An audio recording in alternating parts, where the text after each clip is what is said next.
امیہ ابن خلف مکے کے سرداروں میں سے ایک اہم سردار تھا جو کفر اور شرک کا بہت بڑا پیشوا اور اسلام اور مسلمانوں کے حق میں روئے زمین کا ایک بہت بڑا شیطان تھا۔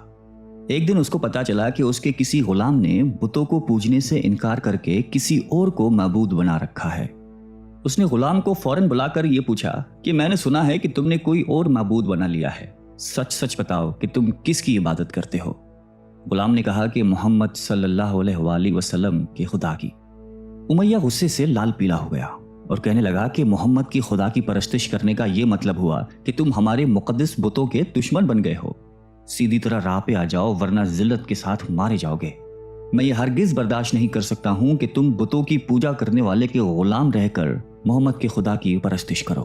وہ غلام جو توحید کا سچے دل سے شیدائی ہو چکا تھا، اس نے بے دھڑک امیہ کو جواب دیا کہ میرے جسم پر تو تمہارا زور چل سکتا ہے، لیکن میں اپنا دل اور اپنی جان محمد صلی اللہ علیہ وآلہ وسلم اور اس کے خدا کے پاس رکھ چکا ہوں۔ اب اللہ کی عبادت ہی میری زندگی کا مقصد ہے اور تمہارے خود سے بنائے ہوئے بتوں کو پوجنا میرے بس کی بات نہیں ہے۔ یہ جواب سن کر امیہ بن خلف غیظ و غضب سے دیوانہ ہو گیا۔ ایک غلام نے اسے بے دھڑک جواب دے دیا تھا۔ اس نے کڑک کر کہا کہ اچھا تو پھر اپنی بے دینی کا مزہ چکھ، دیکھوں گا میں کہ محمد اور اس کا خدا تجھے کیسے بچاتے ہیں۔ امیہ کے تشدد شروع ہو گئے۔ مکہ کی زمین گرمی کے سبب بڑی مشہور تھی۔ امیہ اپنے غلام کو دوپہر کی تپتی دھوپ میں زمین پر لٹا کر سینے پر بھاری پتھر رکھ دیتا تھا کہ وہ کروٹ نہ لے سکے، پھر کہتا تھا کہ محمد کے دین سے باز آ جاؤ، لیکن اس ظلم کے باوجود بھی اس غلام کے منہ سے سوائے احد کے کچھ نہیں نکلتا تھا۔ امیہ مزید غضبناک ہو کر اذیتیں مزید بڑھاتا جاتا۔ ایک مرتبہ تو امیہ نے ظلم کی انتہا کر دی۔ پورا ایک دن اور پوری ایک رات غلام کو بھوکا پیاسا رکھا اور تپتی ہوئی ریت پر لٹا کر اسے تڑپنے کا تماشا دیکھ رہا تھا۔ اس کی یہ کوشش بھی غلام کو حق سے نہ ہٹا سکی۔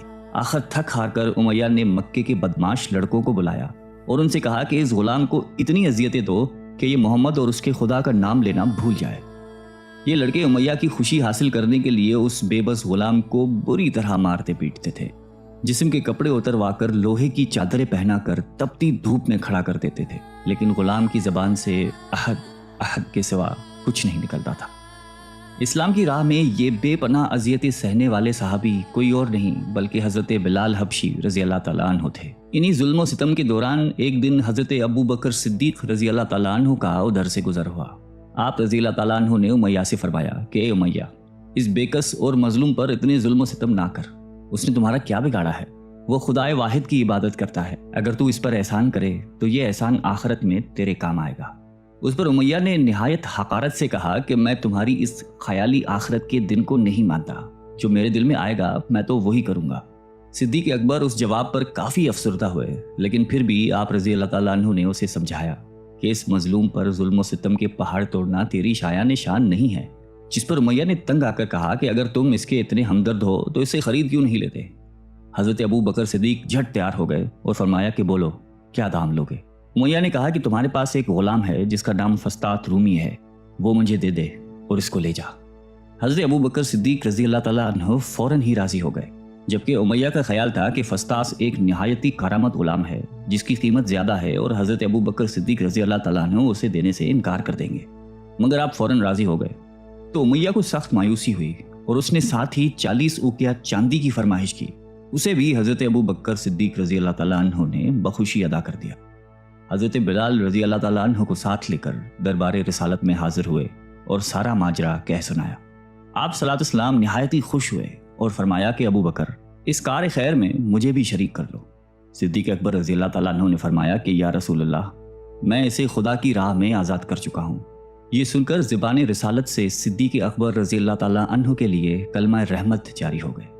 حضرت بلال رضی اللہ تعالیٰ عنہ نے اس غلامی میں 28 سال گزار دیے، لیکن آپ چونکہ نہایتی نیک اور پاکیزہ طبیعت کے تھے، لہذا جب آن حضرت صلی اللہ علیہ وآلہ وسلم نے دعوت توحید دی تو آپ نے فوراً اسے قبول کر لیا اور یوں آپ سابقون الاولون کے مقدس جماعت میں شامل ہو گئے۔ رہائی پانے کے بعد حضرت بلال ہمیشہ آپ صلی اللہ علیہ وآلہ وسلم کی خدمت میں حاضر رہتے تھے اور دل و جان سے نبی پاک صلی اللہ علیہ وآلہ وسلم کی خدمت بجا لاتے۔ آپ صلی اللہ علیہ وسلم حضرت بلال کو کسی بھی چیز کا حکم دیتے تو آپ اپنی جان بھی لڑا دیتے۔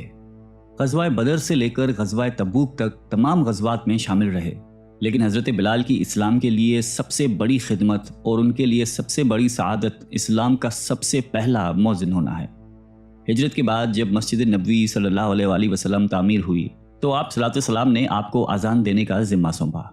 آپ کی آواز نہایت ہی دل نشیں تھی اور اس میں ایک ایسی تاثیر تھی کہ اذان کی آواز سن کر لوگ سب کام چھوڑ چھاڑ کر مسجد کی طرف دوڑتے۔ 8 ہجری میں جب مکہ فتح ہوا تو کعبے کو بتوں سے پاک کرنے کے بعد آپ صلی اللہ علیہ وسلم نے حضرت بلال سے فرمایا کہ اے بلال، کعبے کی چھت پر کھڑے ہو کر اذان دو، اور یہ مبارک سلسلہ حضور صلی اللہ علیہ وآلہ وسلم کی حیات مبارکہ تک اسی محبت اور عقیدت کے ساتھ جاری رہا۔ لیکن 11 ہجری میں جب آپ صلی اللہ علیہ وسلم نے سفر آخرت اختیار کر لیا تو اس عاشق رسول صلی اللہ علیہ وآلہ وسلم پر غم کا پہاڑ ٹوٹ پڑا اور مدینے میں رہنا اب آپ کے لیے دشوار ہو گیا۔ آپ کو ہر وقت پیارے نبی صلی اللہ علیہ وآلہ وسلم کی یاد ستاتی رہتی تھی۔ آپ صلی اللہ علیہ وسلم سے آپ نے سنا ہوا تھا کہ مومن کے لیے سب سے افضل عمل جہاد فی سبیل اللہ ہے، لہٰذا آپ رضی اللہ تعالیٰ عنہ خلیفہ اول حضرت ابو بکر صدیق کی خدمت میں حاضر ہوئے اور جہاد پر جانے کی اجازت طلب کی، لیکن حضرت ابو بکر صدیق رضی اللہ تعالیٰ عنہ نے آپ کو خدا کا واسطہ دے کر کہا کہ مجھے اس بڑھاپے میں تنہا چھوڑ کر مت جاؤ۔ تو حضرت بلال نے اس شرط پر ابو بکر صدیق رضی اللہ تعالیٰ عنہ کی بات مان لی کہ اب وہ رسول اللہ کے بعد کسی کے لیے اذان نہیں دیں گے۔ حضرت ابو بکر صدیق رضی اللہ تعالیٰ عنہ نے ان کی یہ بات مان لی، لیکن آپ کے دور خلافت کے بعد خلیفہ دوم حضرت فاروق اعظم رضی اللہ تعالیٰ عنہ کے دور میں بھی جب بیت المقدس کی تسخیر کے لیے شام جانا پڑا تو وہاں عیسائیوں سے صلح نامہ طے پانے کے بعد حضرت عمر فاروق رضی اللہ تعالیٰ عنہ نے ایک خطبہ دیا اور حضرت بلال سے درخواست کی کہ آج جبکہ قبلہ اول پر توحید کا پرچم لہرا دیا ہے تو اس باعظمت موقع پر اگر آپ اذان دیں تو ہم آپ کے مشکور رہیں گے۔ حضرت بلال نے یہی اذان دینی شروع کی تو صحابہ کرام کو عہد نبوی کی مبارک یاد تازہ ہو گئی اور ان پر رخت طاری ہو گئی۔ شام کے معرکے کے بعد حضرت بلال نے شام ہی کے ایک گاؤں میں رہائش اختیار کر لی، کیونکہ مدینے میں ہر وقت آپ کو آپ صلی اللہ علیہ وسلم کی یاد ستاتی رہتی تھی۔ لیکن ایک دن آپ نے خواب میں آپ صلی اللہ علیہ وسلم کی زیارت کی۔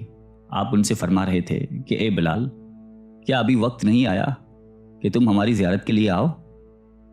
اس خواب نے آپ کو بہت تڑپا دیا اور آپ بیتاب ہو کر فوراً مدینے روانہ ہوئے۔ مدینے پہنچ کر حضرت بلال نے روزہ اقدس پر حاضری دی اور اس درد سے روئے کہ حاضرین بھی اشک بار ہو گئے۔ وہیں حضرت امام حسن رضی اللہ تعالیٰ عنہ اور حضرت حسین رضی اللہ تعالیٰ عنہ بھی موجود تھے۔ نانا کے پیارے نواسوں کو آپ نے اپنے ساتھ چمٹایا اور بے تحاشا چومنے لگے۔ حضرت حسن رضی اللہ تعالیٰ عنہ اور حسین رضی اللہ تعالیٰ عنہ نے آپ سے اذان فجر کی فرمائش کی، بھلا اس میں رد کرنے کی کہاں گنجائش تھی۔ اگلے دن جب فجر کا وقت ہوا تو آپ نے اذان دینی شروع کی۔ لوگوں کی عہد رسالت کی یاد تازہ ہو گئی اور لوگ اس طرح روتے ہوئے مسجد کی جانب چلنے لگے جیسے کہ نبی پاک صلی اللہ علیہ وآلہ وسلم کا دور واپس آ گیا ہو۔ ایسا دردناک منظر اس کے علاوہ کبھی دیکھنے میں نہیں آیا۔ حضرت بلال حبشی رضی اللہ تعالیٰ عنہ نے 60 سال کی عمر میں وفات پائی۔